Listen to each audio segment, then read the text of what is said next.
बच्चा मेरे पास सिपारा लेकर आता है, उस्ताद जी ये सिपारा मेरा जो है ये कुरान मजीद जो है ये गंदगी के अंदर गिर गया है। उस्ताद जी मैं कुरान मजीद के समेत पानी में गिर गया हूँ।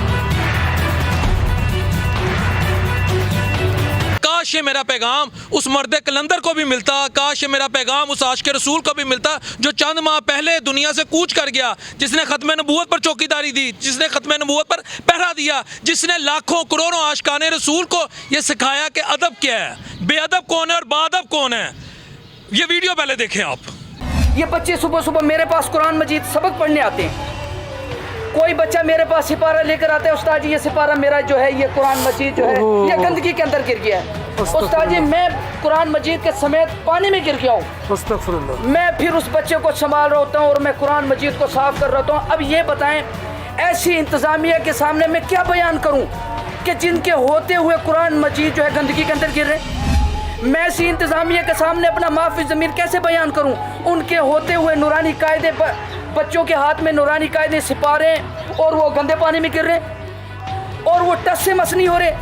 हम इनसे बार बार ये रिक्वेस्ट कर रहे हैं यार हमें नौकरियां नहीं चाहिए, यार हमें ओहदे नहीं चाहिए, हमें सीट नहीं चाहिए, हमारी ये गंदगी का मसला हल करो, हमारी ये गलियां ठीक कर दो, ये सीवरेज का निज़ाम ठीक कर दो। यार हम नमाज पढ़ने के काबिल तो हो जाएं, हमारी गलियां ठीक हो, हम सिपारे पढ़ने के काबिल हो जाएं।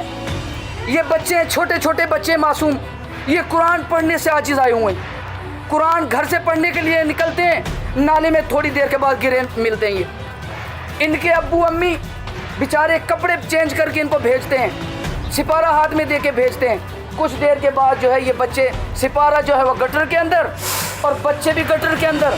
उसके बाद माँ बाप जो है परेशान हालत में जो है बच्चे रो रहे हैं। जब मैं नमाज पढ़ाता हूँ नमाज के दौरान छोटे बड़े पेशाब की बदबू अंदर जाती है। अभी मैंने जुम्मा पढ़ाना है, मैं तकरीर कर रहा हूँ, उधर कुरान और हदीस की बात कर रहा हूँ और उस दौरान बाहर की सारी पेशाब की बदबू अंदर जा रही है। जब हम नमाज पढ़ रहे हैं वो नमाज के दौरान बदबू आ रही है, हम जुम्मा पढ़ रहे हैं जुम्मा पढ़ने के दौरान बदबू आ रही है, तो बताएं फिर हमारी हालत क्या होगी।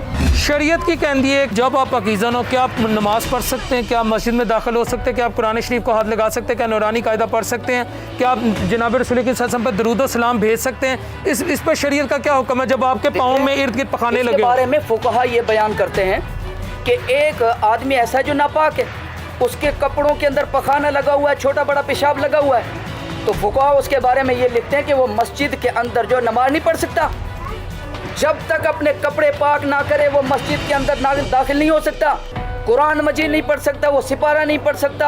जीवियर से मदरसा तालीमुल कुरान है जहाँ मस्जिद भी है और मदरसा भी है। यहाँ बच्चे कुरान पाक पढ़ने आते हैं, लोग नमाज पढ़ते हैं, जुमा पढ़ते हैं। आपने इस मदरसे की हालत देखी कि और इस वक्त जो इंतजामी नाअहली है उसका हाल भी आपके सामने है। ये NA 125 PP 150 UCA 71 अकरम पार्क में है जहाँ से यास्मीन राशिद साहिबा 3 दफ़ा इलेक्शन लड़ चुकी हैं। गो के इस वक्त वहीद आलम खान वहाँ से MNA है, बिलाल यासीन वहाँ से MP हैं, लेकिन हुकूमत तो PTI की है ना।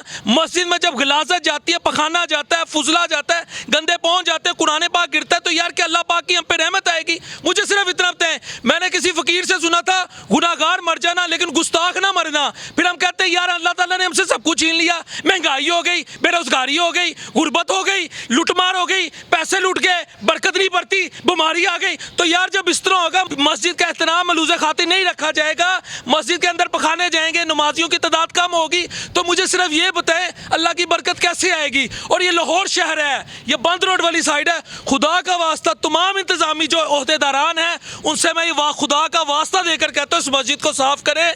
वहाँ के इलाके खुदा की कसम वहाँ के लोग अजियत में रह रहे हैं, बस कर दें यार। जहाँ मर्जी नहली अपनी शो करे लेकिन मस्जिद के बाद नहली ना शो करे। खान साहब अगर ये रियासत मदीना का हम नारा लगाते हैं तो वहाँ मस्जिद की ऐसी हालत नहीं होनी चाहिए।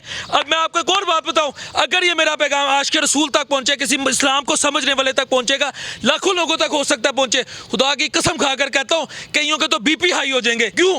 क्योंकि यार ये मस्जिद की हालत हम ये कर रहे हैं। इस माशरे में PTI हो, PMLN हो, कोई भी हो, वोट की इज्जत मांग रहा है, कोई रियासत मदीना का नारा लगा रहा है, यार सब कुछ ठीक है, लेकिन अल्लाह के बंदो अल्लाह का घर तो साफ कर दो। अगर अल्लाह का घर साफ नहीं होगा तो यही होगा। अगले प्रोग्राम तक के लिए अपने होस्ट मोहम्मद डॉक्टर बिलाल शफी को इजाज़त दीजिए। अल्लाह निगहबान।